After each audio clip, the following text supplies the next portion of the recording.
when I was going to school, y'all, and I'll never forget it, Central High School in Rhode Island, I remember going up to the 3rd floor.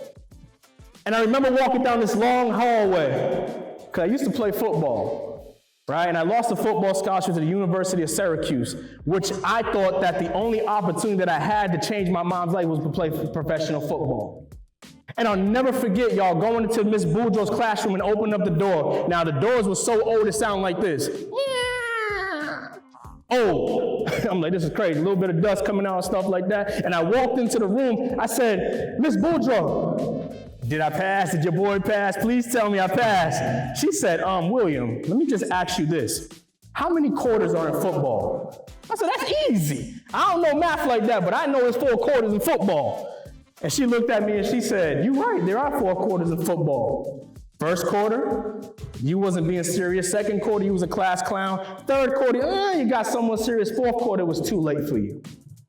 I lost a scholarship to the University of Syracuse to play football. And I remember walking back out that door and walking down the hallway and tears dropping from my eyes. And every tear that dropped, I could see my mom's reflection. I'm like, man, I let my mom down. Man, all them times she was going through that emergency C-section. Man, when she was in the hospital. Man, when my dad wasn't in her life. Just seeing tears dropping. I remember going home and throwing my book back off and sitting on the couch and watching TV. Tears coming down my face. And my mom said to me, she said, baby, what's wrong? I said, Mom, I don't want to talk about it. She said, no, we're going to talk about it. I said, well, I lost a football scholarship. She said, that's it? I said, yes, ma'am. She said, well, are you graduating still? I said, yes, ma'am. She said, oh, I'm cool with that. That's all I'm worried about. As long as you walk that stage, baby, I'm good with that. And the reason why my mom was so happy, even though in the midst of the nightmare, she said, I'm happy because, baby, in 12th grade, I dropped out of high school because I got bullied. So I didn't finish school. You better yet, baby, your dad didn't finish school, your grandfather didn't finish school, and your great-grandfather didn't finish school, but you did it. For that, I'm proud of you. For that, you did something that most people can't do. You broke a cycle, William.